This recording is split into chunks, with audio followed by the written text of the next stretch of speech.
Shalom saudara-saudara, dimanapun kita berada, saya yakin dan percaya kita dalam keadaan yang baik, karena Tuhan selalu memelihara kita. Saudara-saudara, pernahkah kita ditawari dengan suatu jabatan atau promosi untuk naik jabatan, tetapi dengan satu syarat, kita harus meninggalkan Tuhan Yesus? Atau kita pernah berada di satu jabatan yang tertinggi, tetapi kita menyalahgunakan jabatan kita? Nah, saudara-saudara, saya rindu membagikan satu kebenaran firman Tuhan di dalam Galatia pasal 2 ayat 20. Firman Tuhan berbunyi, "Namun aku hidup, tetapi bukan lagi aku sendiri yang hidup, melainkan Kristus yang hidup di dalam aku." Saudara-saudara, firman Tuhan ini mengingatkan kita atau menjelaskan kepada kita bahwa hidup kita atau diri kita bukan milik kita sendiri. Dengan perilaku yang lama kita mau berbuat seperti apa saja, kita terserah, bebas, itu hidup kita. Tetapi di sini dikatakan Kristus hidup di dalam kita. Nah, kalau berbicara tentang Kristus hidup di dalam kita, otomatis kita harus berpusat kepada Kristus saja. Saudara-saudara, ketika orang meminjamkan barang kepada kita, otomatis kita punya hak untuk mengembalikan barang tersebut seperti pertama kali ia memberikan kepada kita. Karena apa? Karena itu haknya dia, karena itu barang miliknya, dan kita harus mengembalikan kepada dia kalau dia memintanya. Berbeda dengan kalau saya punya barang atau kita punya barang, kita pasti menjaganya dengan baik, apalagi barang itu berharga. Berbeda dengan orang yang tadi. Kalau barang milik saya, berarti itu adalah hak saya, milik saya.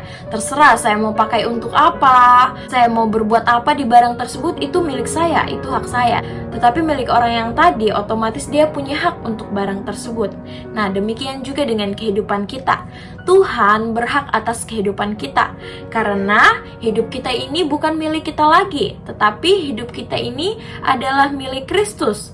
Kristus sudah mati di kayu salib untuk menebus dosa kita, telah mencurahkan darahnya di atas kayu salib untuk kita. Oleh sebab itu, apa yang Tuhan mau untuk hidup kita? Kita harus menomorsatukan Tuhan Yesus di dalam segala hal. Nah, saudara-saudara, saat ini apa yang menjadi prioritas kita? Pekerjaan, keluarga, kesehatan, bisnis, usaha kita, apapun itu, kita nomor berapakan ke Tuhan hari-hari ini? Ya, saat-saat ini kita sadar tidak sadar begitu banyak masalah yang tidak bisa kita pungkiri, kita tidak bisa katakan tidak dengan masalah tersebut. Tetapi mari kita hadapi bersama-sama dengan Tuhan. Kita sadar, kalau kita sadar Tuhan itu ada di dalam kehidupan kita, otomatis kita akan menomorsatukan Tuhan di dalam segala hal. Nah, firman Tuhan ini mengingatkan kepada kita, mari kita berpusat kepada Tuhan. Karena apa? Karena hidup kita ini bukan milik kita lagi, bukan milik kita sendiri, tetapi Tuhan punya hak untuk hidup kita. Oleh sebab itu, saudara-saudara, kalau kita mau bertindak, tingkah laku kita, hal-hal yang akan merugikan kerohanian kita, mari kita ubah itu. Mari kita ubah itu menjadi lebih baik lagi, berubah untuk menyenangkan hati Tuhan, dan biarlah hidup kita hanya untuk memuliakan Tuhan saja. Kita lihat Marta dan Maria. Marta dan Maria sama-sama melayani Tuhan, tetapi dengan cara yang berbeda. Marta yang terlalu sibuk melayani di dapur, tetapi Maria yang duduk diam di kaki Tuhan Yesus. Saya yakin kita tahu yang mana yang harus kita pilih di antara keduanya. Apakah kita terlalu sibuk dengan pelayanan kita, tetapi dengan tujuan, ya Tuhan, saya melayani Tuhan, atau kita melayani Tuhan dengan cara duduk diam di kaki Tuhan, berdoa, menyembah Tuhan, dan lain-lain. Mari kita satu di dalam doa. Bapa yang di surga, kami bersyukur, terima kasih karena firman-Mu mengingatkan kami bahwa hidup kami bukannya diri kami lagi, bukan berbicara tentang diri kami sendiri lagi, tetapi Engkau yang hidup di dalam kami. Kami mau menunjukkan hidup kami untuk orang-orang yang ada di sekitar kami, Tuhan.